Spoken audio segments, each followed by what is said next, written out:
दरम्यान प्रफुल्ल लोढांवरूनच राष्ट्रवादी शरदचंद्र पवार पक्षाचे आमदार एकनाथ खडसे यांनी मंत्री गिरीश महाजनांवर निशाणा साधला। तर खडसेंच्या आरोपांना महसूल मंत्री बावनकुळे यांनी उत्तर दिलं।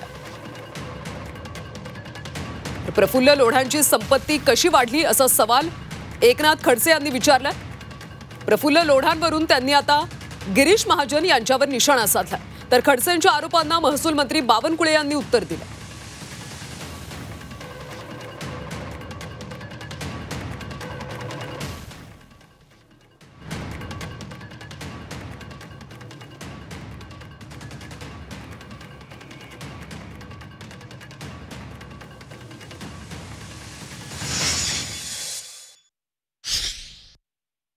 प्रफुल्ल लोढा हा एक सामान्य कार्यकर्ता होता, एक 7-8 वर्षापूर्वी, म्हणजे आर्थिकदृष्ट्या अत्यंत कमजोर वर्गातला।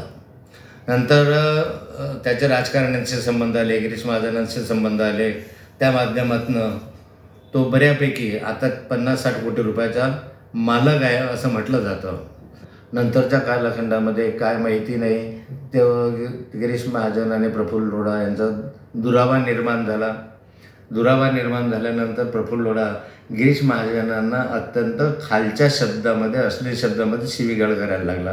गेल्या 7-8-10 वर्षामध्ये त्याच्याकडे पापरटे 50-60 कोटीपर्यंतची गेली कशी याची चौकशी करण्याची गरज आहे ना। कदाचित हा ब्लॅकमेल तर करत नव्हता, ब्लॅकमेलमधून तर पैसे मिळत नव्हते, अशा स्वरूपात संशय शंका घ्यायला जागा आहे। राजकारणामध्ये असे आरोप करू नये खडसे साहेबांनी असे आरोप करू नये की जे कारण नसणारे गिरीश महाजनांचं नाव, कारण नसणारे नेहमी गिरीश महाजनांचं नाव, कारण नसणारे गिरीश महाजनांचं नाव।